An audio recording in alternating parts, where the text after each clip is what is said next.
আর সাধারণত যুক্তি যখন ফুরিয়ে যায় মাথা তখন গরম হয়ে যায়। যার মগজ যেরকম তার কনক্লুশন হবে সেই। আমার আইডেন্টিটি নিয়ে প্রশ্ন করা হয়েছে, এটা গুরুতর অপরাধ করেছেন উনি। আবার আমার আদর্শ সিলেকশনের ব্যাপারে উনি কথা বলেছেন, এটা বাড়তি অপরাধ করেছেন। 2 নম্বর উনি বলেছেন কোন মুক্তিযোদ্ধা কিংবা শহীদ মুক্তিযোদ্ধা পরিবারের কেউ জামাত ইসলামী করতে পারে না।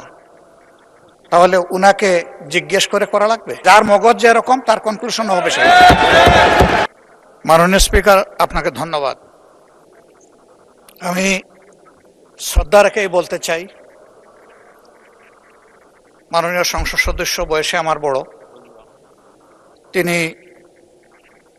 মুক্তিযুদ্ধে তার অবদান সবকিছুই বলেছেন, কিন্তু নিজের অবদান বলতে গিয়ে আরেকজনের অবদানের উপরে হাতুড়ি পিটানোর অধিকার কাউকে দেওয়া হয়। তিনি পার্সোনালি আমাকে হার্ট করেছেন। তিনি বলেছেন যে আমি বলে থাকি আমি শহীদ মুক্তিযোদ্ধা পরিবারের সদস্য, তাহলে ইনি এটাকে চ্যালেঞ্জ করছেন। 2 নম্বর উনি বলেছেন কোন মুক্তিযোদ্ধা কিংবা শহীদ মুক্তিযোদ্ধা পরিবারের কেউ জামাত ইসলামী করতে পারে না। তাহলে উনাকে জিজ্ঞেস করে করা লাগবে? এটি আমার নাগরিক অধিকার। আমি কোন দল করব, কোন আদর্শ আমি অনুসরণ করব, এর উপর হস্তক্ষেপ করার ন্যূনতম কোনো অধিকার রাষ্ট্র কিংবা সংবিধান কাউকে দেয়নি। আমি এটার তীব্র নিন্দা জানাই। আমার আইডেন্টিটি নিয়ে প্রশ্ন করা হয়েছে, এটা গুরুতর অপরাধ করেছেন উনি।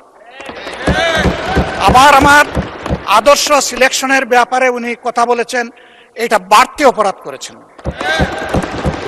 আমি অনুরোধ করব মাননীয় স্পিকার, তার এই অসংসদীয় অংশটা এখান থেকে যেন এক্সপাঞ্জ করা হয়। শেষে গিয়ে উনি আমরা কুলামনে এই সংসদকে ফাংশনিং করার জন্য বর্তমান জ্বালানি অব্যবস্থাপনা সংকট যেটাই বলি সেইটার ক্ষেত্রে আমরা এগিয়ে এসেছিলাম। কুলামনে কথা বলেছি, নোটিশ নিয়ে আলোচনা হয়েছে এবং পরের দিন এসে মাননীয় প্রধানমন্ত্রী একটা প্রস্তাব দিয়েছেন, আমরা সাথে সাথে এটা গ্রহণ করেছি। তিনি এইটাকে শেষ পর্যন্ত কনক্লুশন টানলেন কি দিয়ে? হ্যাঁ, যার মগজ যেরকম তার কনক্লুশন হবে সেই।